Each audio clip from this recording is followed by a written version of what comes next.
Just some details, I guess. Okay. Let me see. So look, you use your hips, and I roll my wrist. Okay.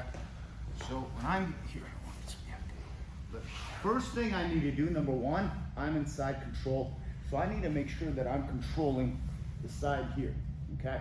From here, my primary goal is to make him uncomfortable. And what I like to do is I like to get this tight. You control that shoulder, and I want to roll my shoulder right into his face. As my left knee goes to his hip, and I open up, and I get into that armpit with my left knee. From here, I know one thing. I'm going to go for this submission because I'm already in that position. I just have to adjust this as I turn my hips. So as I begin to turn my hip, my hand kind of slid down here. I slid back here, and now from here, if what I'm doing is that I'm trapping his head with my foot, and now I'm gonna roll my hip into it. Okay, and I'm rolling my wrist into it, like this. Okay, because this and the hip is what puts pressure on the neck. It might be a choke, it might be a crank, whatever it is, it's a submission. Okay, it doesn't matter. I'm not gonna sit here and say, was that a choke? Was that a crank? Like, oh, it's a choke crank. You know what? He's tapped, and it's good to go, especially when it's competition. Okay. So, and from here, I still have control.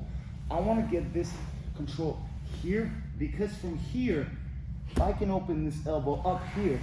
I can go way up high and begin to mount. And I have a really good control of his arm here. Because if he begins to fight me with that elbow here, he'll try to keep bringing it down right here. Yeah, keep bringing it down. Right here. I can begin to lock it out right here and to begin to apply key lock. Here, here, here. But we're going back to this, and I need to make sure this is tight, and I slide up so that my shoulder is controlling here. My left knee is hip, and then out right here, and my right one slides under.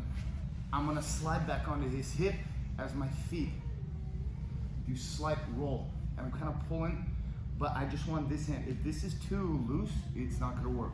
If it's too deep, it's too deep. It's gotta be kind of right there. And as I roll him this way, I step over and I sit back on my right hip as this heel is clamping in his neck, and I'm gonna hip in there, okay? I'm gonna hip and roll. Does that make sense? Okay, does that make sense, guys? So hip and roll. One thing I just wanna show you, is what I'm doing with my knees. Look. I'm here, okay? And I fed that lapel nice. Okay, that arm right here, it's in my way.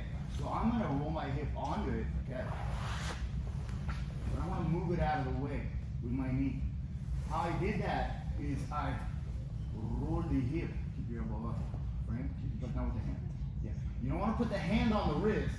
I mean, you do not wanna put your hand on my hip, because if you put your hand on my hip and I roll it over, you're gonna get a wrist lock so bad, it's gonna be the worst wrist lock you've felt ever, because it's gonna be with my hip. So here, I'll roll my hip this way, okay? And now bring my knee here, and then I'll slide it under, okay? So that from here, as I slide under here, I'm already loosened here, and now I'm gonna sit back so that my left heel and my left knee are kind of compressing here, and I'm gonna roll my hip into it with this foot, pushes me up and in, and this hand. Okay? Try it, guys. 1, 2, 3.